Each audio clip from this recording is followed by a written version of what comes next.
Assalamualaikum warahmatullahi wabarakatuh.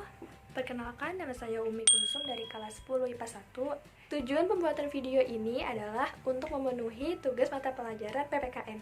Video kali ini saya akan membahas materi tentang wawasan Nusantara dalam konteks Negara Kesatuan Republik Indonesia. Mau tahu seperti apa materinya? Untuk itu, tonton terus ya. Berikut pembahasannya. Yang pertama, wawasan Nusantara. Pengertian wawasan Nusantara.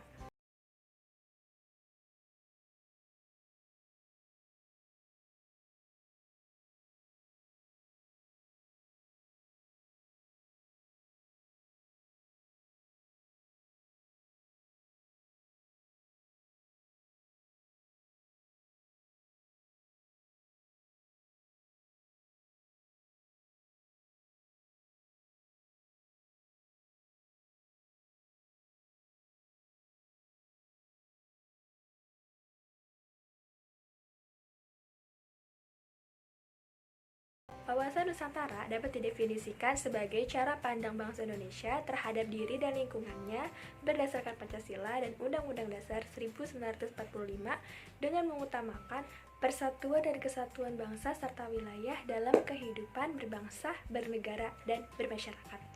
Konsep wawasan Nusantara meliputi wadah, isi, dan tata laku. Wadah merupakan tempat berkegiatan demi mencapai cita-cita dan tujuan nasional dalam bentuk organisasi pemerintahan. Yang kedua ada isi. Isi merupakan aspirasi bangsa yang berkembang di masyarakat serta sejalan dengan cita-cita dan tujuan nasional. Yang ketiga adalah tata laku. Tata laku merupakan interaksi antara anggota pemerintahan sebagai wadah yang menampung berbagai aspirasi masyarakat. Kemudian ada hakikat wawasan Nusantara. Menurut Sumarsono dan kawan-kawan tahun 2006, hakikat wawasan Nusantara adalah keutuhan bangsa dalam cara pandang menyeluruh di lingkup Nusantara demi kepentingan nasional. Kemudian ada asas wawasan Nusantara. Menurut Rahayu tahun 2007, asas wawasan Nusantara meliputi kepentingan dari tujuan yang sama, keadilan yang sesuai dan tepat, kejujuran, solidaritas, kerjasama, dan kesetiaan terhadap kesepakatan menjadi bangsa dan mendirikan negara Indonesia. Kemudian ada konsep wawasan Nusantara. Penerapan wawasan Nusantara oleh warga negara dapat tercermin dalam setiap tindakan dan pola pikir bangsa yang mendahulukan kepentingan nasional. Yang pertama, konsep kesatuan politik.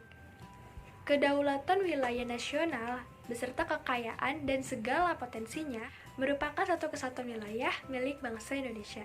Yang kedua, ada konsep kesatuan ekonomi. Kekayaan Nusantara merupakan modal bangsa untuk memenuhi keperluan sehari-hari, sehingga ketersediaannya harus merata.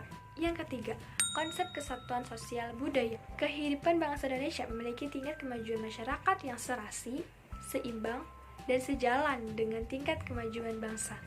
Yang keempat, ada konsep kesatuan pertahanan dan keamanan.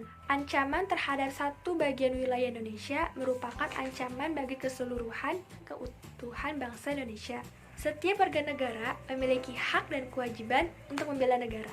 Pembahasan yang kedua mengenai kedudukan, fungsi, tujuan, dan manfaat wawasan Nusantara. Yang pertama, kedudukan wawasan Nusantara. Wawasan Nusantara merupakan visi untuk menyelenggarakan kehidupan nasional.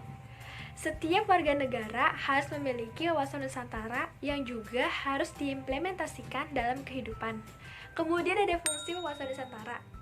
Fungsi yang pertama yaitu menumbuhkan, mengembangkan kesadaran serta semangat kebangsaan Indonesia. Fungsi yang kedua yaitu menumbuhkan kesadaran dan pemahaman hak, kewajiban, tanggung jawab sebagai bangsa yang bangga terhadap negaranya. Kemudian, fungsi yang ketiga yaitu mengembangkan masyarakat madani. Kemudian, tujuan wawasan Nusantara. Tujuan wawasan Nusantara terbagi menjadi dua, yaitu tujuan ke dalam dan tujuan keluar. Tujuan ke dalam yaitu mewujudkan persatuan dan kesatuan di berbagai bidang dengan menjunjung tinggi kepentingan nasional. Kemudian ada tujuan keluar. Tujuan keluar yaitu mewujudkan ketertiban dan perdamaian seluruh umat manusia di dunia. Kemudian ada manfaat wawasan Nusantara. Yang pertama yaitu menumbuhkan rasa persatuan dan kesatuan bangsa. Yang kedua, dapat memahami kedaulatan RI sebagai negara hukum yang diakui secara internasional. Kemudian pembahasan selanjutnya mengenai aspek Trigatra dan Pancagatra dalam wawasan Nusantara. Aspek Trigatra wawasan Nusantara merupakan hal-hal yang sudah melekat pada suatu negara secara alamiah. Yang pertama, posisi dan kondisi geografis, di mana Indonesia sebagai negara kepulauan memanfaatkan potensi kelautannya untuk menyelenggarakan keamanan dan pertahanan nasional. Kemudian, aspek yang kedua yaitu keadaan dan kemampuan penduduk.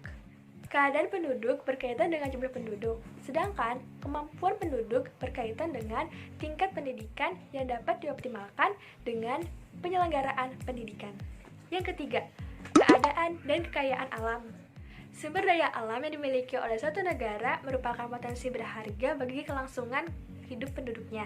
Oleh karena itu, sumber daya alam di Indonesia harus dikelola dan dimanfaatkan dengan prinsip atau asas. Kemudian, ada aspek Pancagatra wawasan Nusantara.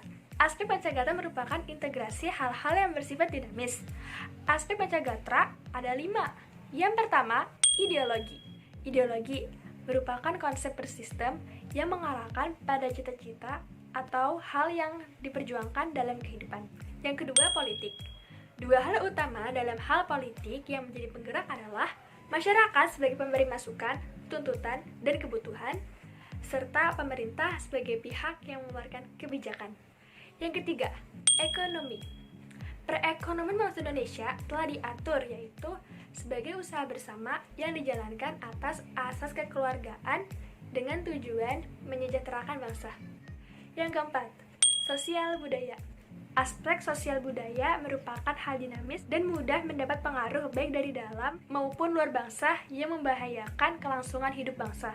Maka dari itu, perlu adanya pengembangan budaya lokal serta menolak budaya asing yang tidak sejalan dengan nilai luhur bangsa Indonesia. Yang kelima, pertahanan dan keamanan. Aspek ini berkaitan dengan sikap bulat, bersedia, dan mampu mengembangkan diri dalam menghadapi segala ancaman dan tantangan yang dapat membahayakan keutuhan bangsa. Kemudian, ada hubungan antar gatra. Ketiga aspek Trigatra saling memiliki keterkaitan dan saling mempengaruhi. Begitu pula dengan kelima aspek Pancagatra yang berhubungan timbal balik. Trigatra merupakan modal dasar yang menciptakan kehidupan nasional berupa Pancagatra. Kelemahan pada salah satu gatra dapat mengakibatkan kelemahan pada gatra lain. Sebaliknya, kekuatan pada beberapa gatra dapat memperkuat gatra lain. Nah, pembahasan yang terakhir yaitu peran serta warga negara mendukung implementasi wawasan Nusantara. Wawasan Nusantara sebagai pedoman bagi bangsa bertujuan membangun dan memelihara keutuhan bangsa dan negara. Wawasan Nusantara mencakup keseluruhan kehidupan masyarakat